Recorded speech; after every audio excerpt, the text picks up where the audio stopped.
Howdy, howdy. It is another Monday. It is another time to share what we've been reading. My name is American Texan, and I am a reader of comic books and enjoyer of good stories, both from the mainstream and from the independents. I don't care where it comes from, as long as it's a good as it is a good story. So if this is your first time with us, welcome. Let's nerd out together. If you have any thoughts or want to share anything, put it down in the comments and subscribe if you want more comic book related videos. On Mondays, I do reviews. Wednesdays I do a pull box, going over what I pulled as well as what I got from consignment sales at my comic shop. On Fridays I do independent comic reviews like this one. I'll put a link in the corner of the video if you want to jump right over to it, but I did do an in-depth review on Elysian Fields Reborn, a amazing mythological tale of Achilles continuing to do Colosseum style battling in the afterworld. So if in the afterlife. So if you want to see that, go check that out. Otherwise, let's get into the books that I read.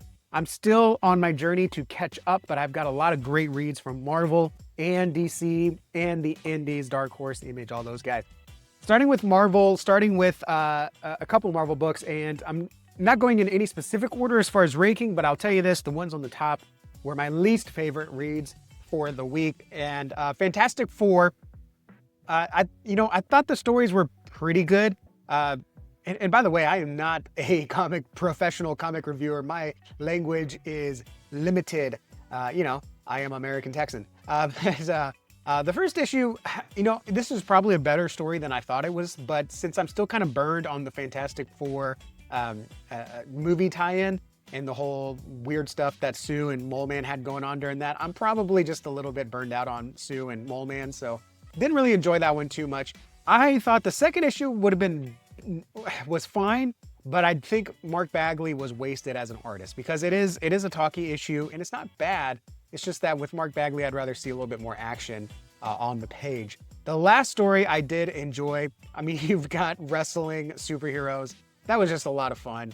I know some people are tired of the Namor Sue drama, but for me, that took a backdrop to just some amazing artwork here and classic DWJ storytelling. And by the way, I should have said this before, spoilers alert, I will be talking about stories, flipping through the pages of all the books. So Fantastic Four, it was okay, but I only really enjoyed one of the three stories. I'm not going to go too much into Ultimate Spider-Man 20 because I think you've already read or seen everything that people have to say. It's another dinner episode, and this one gets a little bit long in the tooth. It doesn't feel like a filler, it really feels like a stall. And this is one stall or one filler too many, if you consider it that. So we've got MJ. We've got some great conflicts in here with MJ and Peter and, worrying about the kids. And this is the kind of conflict that we wanted with an older Spider-Man. And I don't see too many people talking about this too much, but this is, as far as I know, the only iteration of Peter Parker that chose to become Spider-Man. The spider bite was not accidental, it was not incidental, it was not wrong place, wrong time. He literally had the spider and he chose to get bit to get the spider powers to do something good for the world. And now he's dealing with I want to do the good, but how do you balance it with family and making the wife feel safe? It's almost like you take a cop's wife and turn it up to 11. And then we get a weird little thing here at the end with Mr. Negative. Not sure what this is teasing exactly, but anyways. So it was just kind of meh. I am a huge Hickman fan. I'm a huge Hickman apologist and defender. But even I can only say so much about okay, we got another non-action Ultimate Spider-Man. All right, Wolverine and Kitty Pryde. I thought this had a cute ending. I thought this was a nice ending. The art still is not what I would prefer to see. However, it did grow on me. I do like that Wolverine shot right there. I shared that on X. But overall, the Kitty Pryde, she gets to be a little bit of a teenager and some of her dialogue and discovering who she is and being okay in her body, which is fine. And you get a little bit Logan too there. So overall, I mean, it was a nice read. It was a fun read. I enjoyed the concept. It's just the art really kind of got in the way. And even as someone who has not read all of Claremont's run, or even doesn't read X-Men entirely, I am picking up the modern Claremont stuff. But even then, I'm wondering, did this story need to be told? And I'm not the one to even ever ask that question. But for me, this one is kind of like, did it need to be told? I don't know. Imperial War, Black Panther. This one was forgettable. Almost as forgettable as a She-Hulk one. I don't know if I have the She-Hulk one to I don't remember if I reviewed that or not. I don't think I have. Is it in this pile? I thought I had, it must have gone somewhere else. Maybe I got mad and threw it or somewhere because I did not care for the Imperial War She-Hulk. For some reason, it's missing. I thought I had it on, maybe it fell through the cracks. I don't think I've reviewed it yet. But Black Panther was better than She-Hulk. However, it was forgetful. Like what happens in this episode? There's some battle, Black Panther escapes, and people are kind of tracking him down. It just kind of, again, it's kind of like, well, what story are we telling here? Or are we just buying time? Are we just having a tie-in for tie-in's sake? Because I don't know, not much seems to have happened in this one here. So anyways, kind of forgettable. She-Hulk, I don't know where She-Hulk is. I don't think I've reviewed it, but She-Hulk, it was like, I compared it to Dad asking the kids, Dad being Hickman, the kids being Stephanie Phillips, to hold the flashlight, and instead they go off and play with it. Like, it was an interesting idea. Like, let's explore what She-Hulk is doing for a few days while all the stuff at Imperial is happening, what's happening on Sakaar. And it turns into a weird Scooby-Doo mystery, and it just kind of didn't land for me. So the art was also inconsistent. She-Hulk looked different on every page. I don't know what happened to my copy of She-Hulk, Imperial She-Hulk. Yeah, that's going to really bother me. Anyways, Captain America #3. I know the real comic book gamer said that this was the best of the run. I think this actually made me decide to stop and remove it from my polls. I think I like the idea of where the conflict is coming from. You know, how does Captain America waking up in modern day bureaucratic, or what's the word, oligarchic, where corporations are running the country? How does waking up in that America work out for him? But you know what? I'm just tired of the military. I'm tired of seeing depictions of the military taking innocent lives.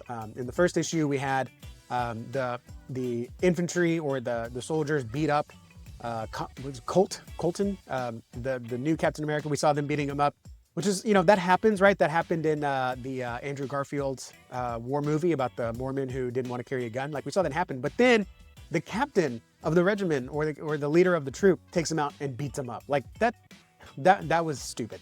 And then in this one, you get a soldier taking an innocent life, life of a kid. And I'm just like, as much as the themes are good in this one, I don't want to see that depiction of the military. I don't think it's true. I don't think it's accurate. I think you can, by all means, tell that story if you want to, but that's not the story I want to read. So I'm kind of tired of that.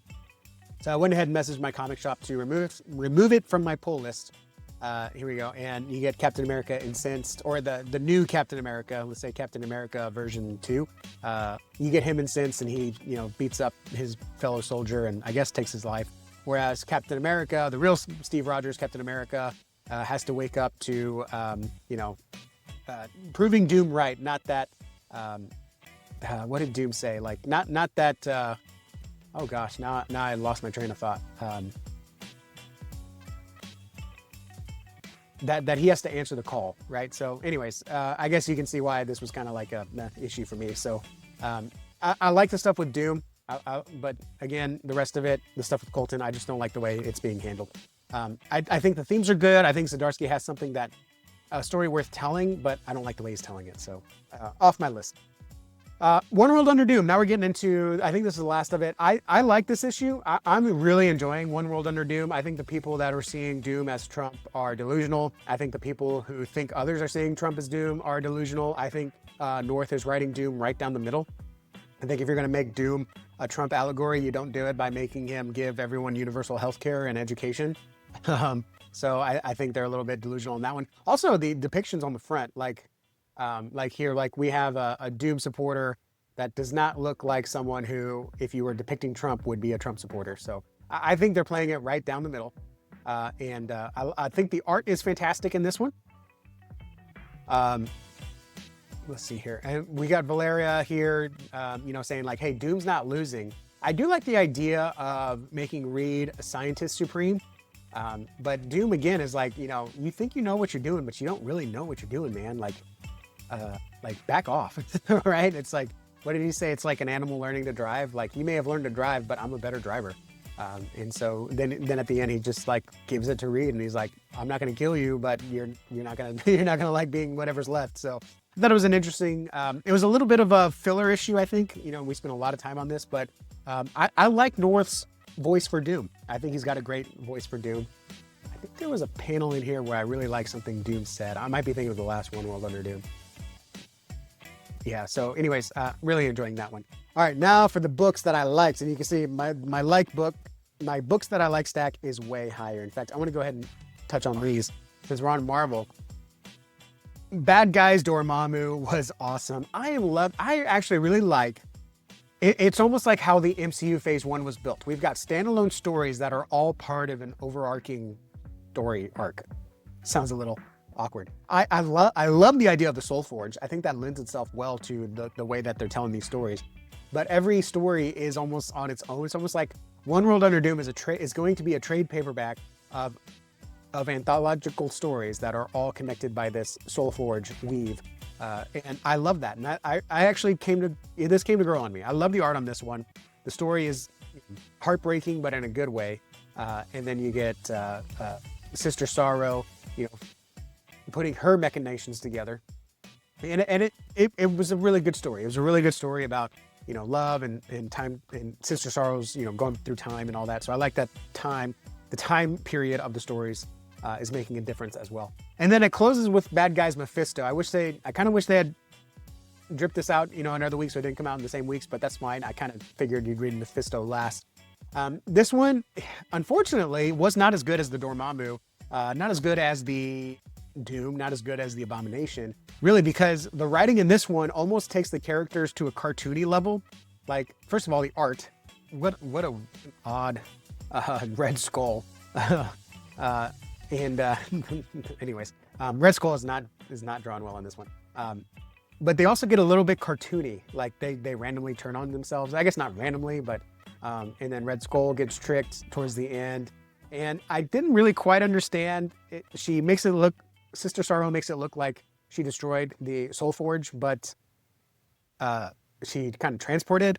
So now she has it, and she basically uses it to get Mephisto to break up her contract.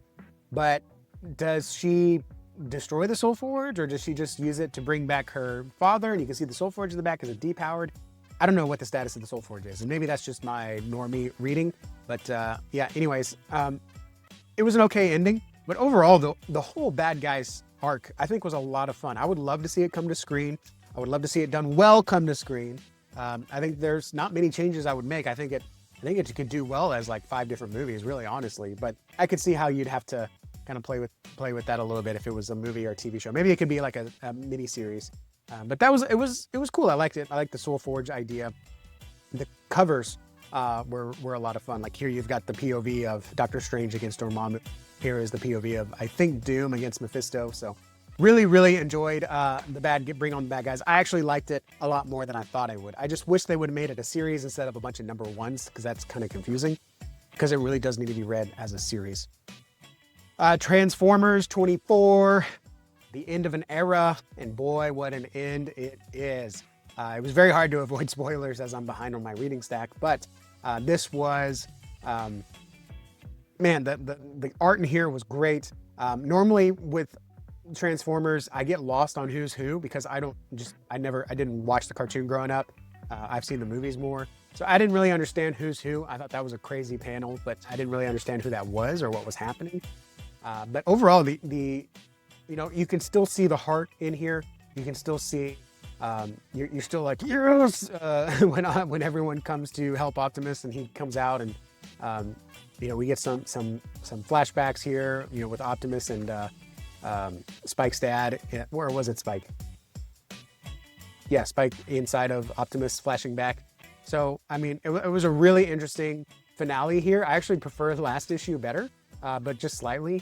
But man, what an ending. And I just listened to an interview with, I think it was Kirkman, it's taken over on the next one. And I like the way he was saying, like, we're not going to just start anew, like we're going to continue this story. So I really like that. This was fantastic. Definitely get the omnibus or the compendium when they come out, because it is a very enjoyable read. I'm very thankful I got all the issues for this one. Absolute Batman is absolute carnage, man. What a fun read. Killer Croc, man, he's just wild. He is wild in this one. But seeing Bane be the origin story of Batman's rogues gallery is just crazy. Hello, spoiler alert, trigger alert there. Seeing how he like surgically creates It's almost like he was able to, in an instant, Bane was able to diagnose the psychology of all of Batman's friends or Bruce Wayne's friends and hurt them in a way that he knew was going to get them. That's a crazy panel right there, the Riddler. I think, I think this is fantastic for the Absolute line. What a panel there. I think these are recognizable, but not too different from the main line. And now we're going to get Absolute Catwoman. I'm assuming that's the black mask helmet that they were doing. Maybe she hijacked it. I hope it's not Bane got to her too, or maybe she's double playing Bane. I don't know, but Absolute Batman is an absolute joy to read. It is wild. Continuing on with books that I really enjoyed, Speed Racer, man. I remember, it's one of those things where I have a memory of a memory, but I don't really remember too much. Like, I remember watching Speed Racer with my mom, but I don't remember too much about the show. So, take care and spend time with your kids, because they'll remember that more than whatever you were doing. I need that too, for me and my kids here. The art is just, it's to me, it seems tough to do racing action in a comic book, but they nail it. It was so much fun. And then when I got to this part where he flips and he starts driving backwards, like, I was like, what? No way. Like, that's so cool. And then they get it. Racer X is sitting on the balcony, and the cat team is like, all right, now we're going to go after Speedy. So I thought that was so cool. I really, really am enjoying this one. Even though I don't remember too much about the show, they are doing a fantastic job of showcasing, getting you into the world without holding your hand too much, but also not assuming that you know everything. So absolute fun read. And The Thing was fun too. It was really hard between these last 3 books to pick my favorite. I think actually The Punisher is my 3rd favorite. I like The Thing a little bit more than The Punisher, but let's do Punisher next. Punisher Red Band, warning, I guess, whatever you have to do on YouTube. Boy, what a start. What an introduction here. This is, if you love Daredevil on Netflix, and not the Disney Daredevil, but the Netflix Daredevil, this is the same type of story. I mean, just gruesome, terrifying monsters, villains. Kingpin is just awful here. And Punisher is, he's got amnesia. He's not sure where he is, but he's like, he's almost like Wolverine. Like, he's like, I can only do one thing, and I can only do one thing well. And we find out that maybe Kingpin is in charge of pulling the strings. And he's like, you have guns? The lady that helped her out. I love it. And the letter in the back gives me some hope. Benjamin Percy is hit and miss for me. I believe he's writing Wolverine and Deadpool. That was a miss for me. But this one I am super excited for. And the reading in the back, I love seeing when writers do a little blurb here about how they read the person they're writing growing up. Does that make sense? I think we can really tell when someone comes in and picks up a character they know nothing about. But I think Benjamin Percy and Ota, was it Christopher Ota? What was, you see here, the credits in the front. Where are the credits? The credits in the back? I don't know where the credits are. But Ota here really is doing a fantastic job with this. And then Giacchetto, I always get a little nervous when the cover artist is not the interior artist, which unfortunately is what it is now. But being Red Band, you really can't look at the interiors. The interiors on this are fire. I really, really like it. So fantastic job to Percy and the team on that one. I also really enjoyed The Thing. Man, this was a blast. Literally, when I opened the page and I got to this page, boom, Juggernaut taking on The Thing, and The Thing is just getting hounded and hounded and hounded. Just bad guys keep showing up, and just when you think like there's no way he can get out of this, more bad guys show up. It was a blast to read. I mean, and he's having this talk with this little girl. He's trying to keep her from getting anxious or from getting super sad. And she's talking about, how come bad guys always punch? And then how are you a good guy if you're always punching? And then just every corner, there's just new bad guys. There's such a big hit out on The Thing. Conveniently, the other Fantastic Four are off planet or off world, so they can't come to his help. But man, this was just absolutely wild. And then the girl goes nuts at the end. Just holy cow. I really enjoy Tony Fleece, but man, I love what he's doing in this one. It is so much fun. I think Ben Grimm, The Thing fans are gonna love it. If you're not a big Ben Grimm or The Thing fan like myself, I like the Fantastic Four, but I don't know too much about them. I'm loving that they're doing all this stuff with Ben Grimm. I think they're doing a fantastic job bringing him to the forefront. So this was just a fantastic story. Really, really love the action and the story and the arts, everything about that book I love. But the 5 out of 5 this week It came out a couple weeks ago, but I finally read it. Detective Comics number 1100. And I love the cover on this one. I normally say like, hey, here's my panel of the week. Well, my panel of the week is the cover on this one, because the longer you look at it, the more you see here. You got the Joker running away, shooting who knows what. You got Catwoman here on the ledge. You got, I mean, it's really like a Where's Waldo of villains here. You even see Robin down there. You see Poison Ivy watering her plants. There's Two-Face. The Mark of Zorro playing at the cinema. There's Gordon with the, I mean, just, you can sit here for a few minutes and just try to catch everything here. In fact, I didn't even look up here if there was anything. Almost, that's not the Batmobile, is it? I guess there's nothing up top. Oh, look at that. There's Man-Bat. Is that Man-Bat? So yeah, love the cover there. But this one, man, you know, the silent issue, there's a right and wrong way. There's a right and wrong way to do a silent issue. This is the right way. I mean, we've got a boy loses his dog. Batman is chasing criminals, but he doesn't forget, you know, he doesn't forget the least of these. He is here for Gotham, and these little kids are part of Gotham. Now, I did have a problem. I didn't put it in my review, but I did have a problem. Like, this kid spends way too much time outside alone if he can't talk, and I'm assuming he can't hear. And if he can't hear, he shouldn't be drawing Batman in the street for that reason. But he's got a dog. This gang comes and hits the kid and takes the dog for some reason. Batman has a German Shepherd, apparently, that can track, which makes sense. I didn't know that. I would almost prefer it to be like, and forgive me if this is an unpopular opinion, but in the movie Super Pets, there was that Bolshire Terrier or whatever dog that was Kevin Hart's character. I would have liked to see that and make it come back, but a German Shepherd makes way more sense for a tracking dog. We find, Batman finds a box that we think maybe is the remains. Super sad there. Kind of a little bit of a bait and switch though, because he takes the what we think are the remains. The dog looks sad. Batman looks sad. And I was like, oh my gosh, what's gonna happen? And we're gonna surprise the dog is alive. So that was cute. And the boy goes and gets his change to give to Batman, and just a really cute story. I really enjoyed. And apparently they've saved lots of dogs, or they found lots of dogs.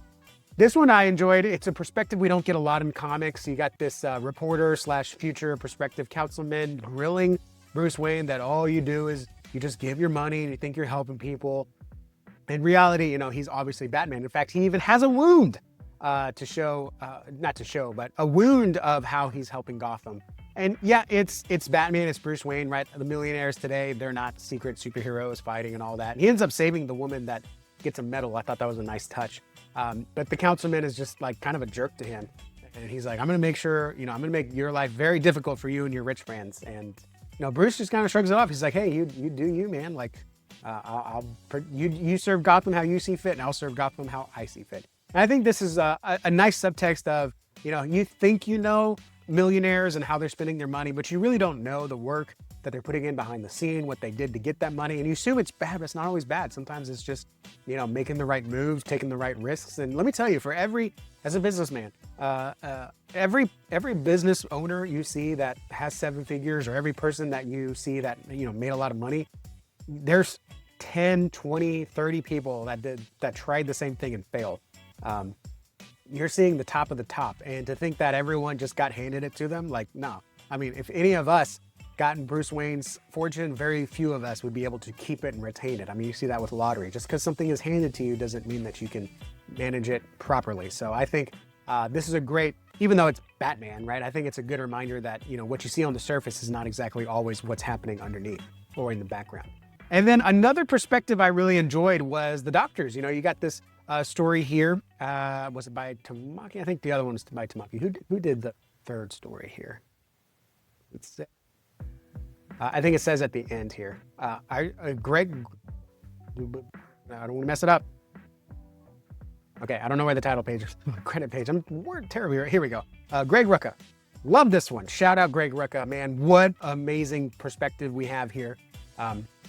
You get a doctor that's like, I can't stand that the Batman keeps sending us all these bumped and bruised and broken bodies, and it's just ridiculous. And this other doctor's like, hey, I know you're new here, but it used to be worse. We used to get dead bodies, and Batman is protecting people. And she's like, we used to get dead bodies of gangs, but also victims and kids and stuff. And now, like, yeah, we get bruised and broken bodies of gang members. And it's not really said, but the text is, you know, we still try to save their lives as well. She's like, but it used to be a lot worse. Like, at least now we're not seeing victims, we're not seeing whatever's.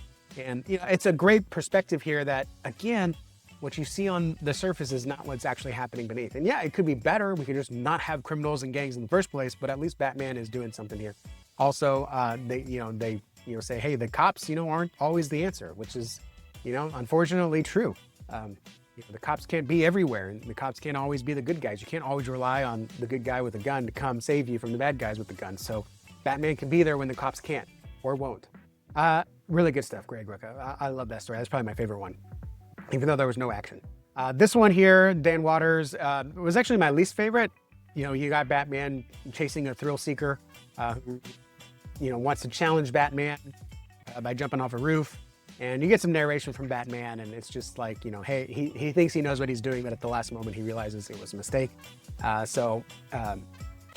Anyways, but of course, I guess they get saved. So what a fantastic read. And my review is, my review on League of Comic Geeks and on X was, in a world where everyone's trying to make their imprint on Batman, what they can do to make Batman different, how can we change the thing on Batman, as well as, Batman being the cosmic hero that he is. This was a great return to just ground level Batman, serving Gotham, protecting Gotham, showing a couple of unique perspectives on Batman and what the citizens of Gotham, how they perceive him, as well as what Batman and Bruce Wayne goes that makes him better than the normal person. So fantastic read, 5 out of 5 for the week. And I really, really enjoyed that. So let me know what you think in the comments below. What did you read this week? I know I'm still catching up. Hopefully by next week, I'll be caught up.